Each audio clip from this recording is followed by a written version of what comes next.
ንስሐ ገብተን ወደዛ ውጥት ስንል ከዚህ በኋላ ኃጢአት የሚባል አለቀም አትሉ? ፈርማችሁ እኮ ነው የምትሄዱት በአስር ጣታችሁ እንዲያርጋችሁ ማለት ነው። ኃጢአት አለቀም ብላችሁ ማለት ነው። ስትወጡ ደግሞ ያችን ኃጢአት ገና ንስሐችሁን ሳትጨርሱ መንገድ ላይ ቋ አርጋችሁ ትሄዳላችሁ ባናቷ። ከዚያ በኋላ ምን ያደርጋል መሰላችሁ? ሰይጣን አንድ ተንኮሉ እግዚአብሔር ሰልችቷል የሚል ጥያቄ ያመጣል። እስኪ በሉ እግዚአብሔር በሉ ሰልችቷል። ልንገራችሁ እንግዲያውስ ተስፋ ከቆረጣችሁ እርግጠኛ ሆኜ የምነግራችሁ ተስፋ የማይቆርጥ አምላክ እየጠበቃችሁ ነው። ቶሎ ኑ። ሰይጣን ሰልችታል ካላችሁ ሰይጣን ከኔ ወግድልኝ። እኔ ኃጢአት ብሰራ ማን አይሰለችኝ? ስለዚህ እንደዚያ የሚያደርገው አንድን ኃጢአት ለ130 ጊዜ ደጋግመን እንድንሰራው ሰይጣን የሚያደርገው ለምንድን ነው ካላችሁኝ ተስፋ ቆርጠን ከእግዚአብሔር ቤት እንድንርቅ ማለት። በማን ተስፋ እንድንቆርጥ ንገሩኝ እንጂ በእግዚአብሔር ተስፋ ይቆረጣል። ስለዚህ ምን ማለት አለባችሁ?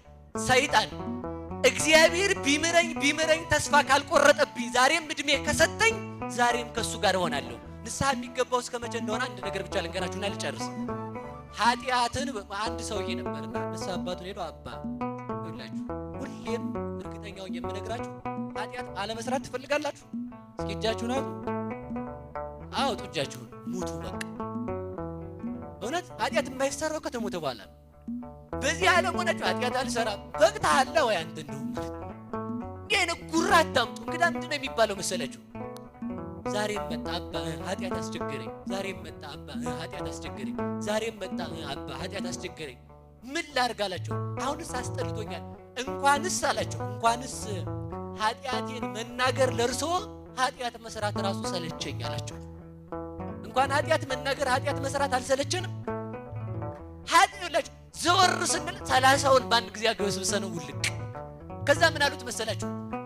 ኃጢአትን በጽድቅ ሕይወትን በሞት እስከምትቀድም ድረስ ሩጥ አሉት።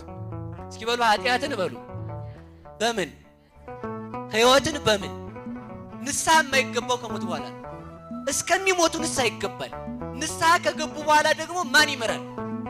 ስለዚህ ሁላችሁም የምንስተካከል ከማን ጋር ስንሆን ነው? ንገሩኝ እንጂ በቃ ነው እናንተ እዚህ ጋር እናንተን ድስኩር ምናምን ስደሰኩር አላመሽም ሰዓት ስለሌለ ማለት ነው። ባጭር ቃል ግን ያ ያሰብነው ለምንድነው ማትቆርብ ስንባል እንደዚህ ኃጢአት ስለምሰራ ካልከኝ ክርስቶስ የሚያስፈልገው ለማን ነው? በሉ ንገሩኝ። ስለዚህ እናንተ ጻድቅ ናችሁ መሰላል። ካልሆናችሁ ለምን አትቆርቡ? እግዚአብሔር ይስጥልኝ። አሁንም እስከ መጨረሻው ያጽናልን እናታችን። እውነታቸውን ነው። እሳቸው እየወቀስኳቸው የሆነ ድንግጥ ብለው ነው። እናቴ ለእግዚአብሔር የሚደነግጥ ሰው ብዙ ነው። እውነቴን ነው። እሺ አሁን ስለዚህ ልብ በሉ። መቁረብ ከማን ጋር መኖር ነው? መቁረብ ከማን ጋር መኖር ነው? ሁሉን ነገር አሁን ይኸውላችሁ ብትቆርቡ ያሰባችሁት ሁሉ ይሳካል። ለምን? ከማን ጋር ስለምንሆን። የጠመመው ከማን ጋር ይሳካል? ስለዚህ እኛ ኃጢአተኛ ስንሆን ከማን ጋር መኖር አለብን? ትቆርባላችሁ። አውጡ እጃችሁና እግዚአብሔር ማንን ይፈልጋል? በሉ ኃጢአተኛ ነው በሉ ሁላችሁ። ማንን ይፈልጋል? ስለዚህ ትቆርባላችሁ። ኃጢአት ብሰራ ስወጣ ካላችሁ ምን ማለት ነው መፍትሄው? በሉ መታጠብ በሉ እንጂ ታጥበን ስጋውና ደሙን እንድንቀበል መድኃኔዓለም ይርዳን። የቤታችንን የችግራችን ሐሳብ ሁሉ የሚሞላው ከእግዚአብሔር ጋር ስንሆን ነው። እኛ በዚህ ዓለም ምንድነን? እንግዶች በሉኝ። ስለዚህ እንግዳ ደግሞ የመግቢያ ትኬት ይዞ ይሄዳል። እስኪ ጥያቄ ልጠይቃችሁ። አሜሪካ ለመግባት ምን ያስፈልጋል? ከዛ እዚህ ምን ያስፈልጋል? ፓስፖርት። እሺ ከዛ ምን ያስፈልጋል? ሌላ እዚህ ቀሪ ሀብት መኖር አለበት አይደል? አሜሪካ ለመግባት እንቅልፍ አጥተህ እያደርክ መንግስተ ሰማያት ለመግባት ደነዝ ያደረገን ማን ነው? ደነዝን ተጠቀምኩት ይሆን? ድንዝዝ አለ በቃ። እንዲህ አይነት አዚም ያደረገብን ማን ነው? አሜሪካ ለመግባት ሰው ሱሪውን ሸጦ ይሄዳል። ከዚህ ይገባ። አሁን በዚህ ዘመንማ በቃ ሁላችንም ተሰደን ያለቅነው። በሊቢያም ሄጄ ባህር በበላኝ ይላል ሰው ማለት ነው። መንግስተ ሰማያት ለመግባት ለምን ለመሰደድ አትነሱ? ስለዚህ ያችን መንግስተ ሰማያት የምንወርሳት በሀብት ብዛት አይደለም፣ በምንም አይደለም። የማን በመሆን ነው? ንገሩ ሁላችሁም። የማን በመሆን ነው? ስንቆርብ የማን አካል እንሆናለን? ስለዚህ መንግስተ ሰማያት የማን ናት? ስለዚህ ሁሌም ማሰብ ያለብን እንዲህ ብለን ነው።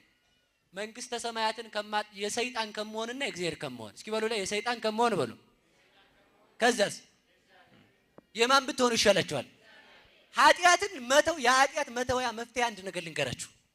መፍትሄ አንድ ነገር ኃጢአት ፊታችሁ መጥቶ ለምሳሌ ዳቦ እዚህ ጋር አቅርቦ አሁን ሰይጣን ቸር አይደል? በጾም ቀን ጠዋት ቁርስ የሚያበላ ጓደኛ ይጥልልናል። ያስስታሙ ናማ ቁርስ ሻይ ጠጥተን እንንጣ ብሎ ሻይ የሚያጠጣ ሰው አልገጠማችሁ? በጾም ቀን ጋባዡ እኔ እንደው ሰውን ሁሉ ታዝቢዋል። ፕሌን ላይ ስንሄድ ባርቡ 3 ሰዓት ላይ ያቺ ኩኪ ምንድነው የምትባለው ፓክድ የሆነች ነገር ስትመጣ ሰው በቃ ያችን እንዳታልፈው ፍትት አርጎ ግጥም አርጎ በልቶ ይወርዳል ማለት ነው። ያችን ወይ ይዛ አትወርድም ከሰሰት። ተመልከቱ ሰው ይሄ አሁን ማንኛውም ነገር ይምጣ የራሳችሁ ትዳርም ቢሆን የማይቆርብ ባል ከሆነ አታግቡት። ትዳርም ቢሆን የማትቆርብ ሚስት ከሆነች ተዋት። ለምን? መንግስተ እግዚአብሔር ነው ያጣው። ከዚህ ነገር እና በሉ ሁላችሁም ከእግዚአብሔር ያው በዓለም ላይ ከምንሰራው ኃጢአትና ከእግዚአብሔር ማን ይበልጣል? እሺ ሰውን ሆዳችንን በልተን እንደ ልባችን ኃጢአት ሰርተን እግዚአብሔርን ከምናጣው ረሃባችንን በረሃብ ሞተን ማንን እናገኘው? ንገሩኝ እንጂ። እሺ ከኔና ከእግዚአብሔር በሉ ሁላችሁ በሉ። ኃጢአት የምንሰራው ለማን ብለን ነው? ለኛው በሉ። እሺ ከእናንተና ከእግዚአብሔር ማን ይቅደም? ስለዚህ እግዚአብሔር ይቅደም ካል እኔ ኃጢአት መስራት ይላቁም እግዚአብሔር ከኔ ጋር ይኖር። እግዚአብሔር ስራ እንዳይሰራ የምናደርገው እግዚአብሔር ከኛ ጋር እንዳይኖር ስላባረር ነው። እና እግዚአብሔር ከኛ ጋር የሚኖረው ደግሞ ምን ብሏል? እመቦዛ አቀበ ቃሌ አነ ዋዌን መጽሐቤሁ ወንገብር ምዕራፈ ውስቴቱ። ቃሌን የሚጠብቅ ሰው ቢኖር እኔ አባቴ መንፈስ ቅዱስ መተን በሱ እናድራለን። በእግዚአብሔር ደግሞ በእኛ ካደረ ምንድነው ያለ ቅዱስ ዮሐንስ አፈወርቅ? እመሳ ሀደረ እግዚአ ሰማይ በውስቴትነ ንህነ ንትሊአል እምሰማይ ይላል። የፀሐይና የሰማይና የምድር ፈጣሪ እግዚአብሔር ከኛ ጋር ካደረ ከሰማይ በላይ እንበልጣለን። በሰማይ ከዋክብት እንደሚያበሩ እግዚአብሔር በእኛ ልብ ካደረ ቅዱሳን በእኛ ህይወት ስራ ይሰራሉ። በሰማይ ፀሐይ እንደምታበራ እንደውም ከፀሐይ እንበልጣለን አለ። በዚህኛው ሰማይ የሚጠልቅ ፀሐይ ሲያበራ በእኛ ልብ ክርስቶስ ያበራል። በምስራቅ የፀሐይ መውጫ እንደሆነች ንስሐ ከገባን ስጋው ደሙን ከተቀበል ፀሐይ ክርስቶስ የሚወጣባት ምስራቃት ማርያም በልባችን ታበራለች። ከሰማይ የምንሻል እንድንሆን ከእግዚአብሔር ጋር እንድንኖር መድኃኔዓለም ይርዳን። ይቆየን። ቃለ ሕይወት ያሰማልን። ቃለ ሕይወት ያሰማልን።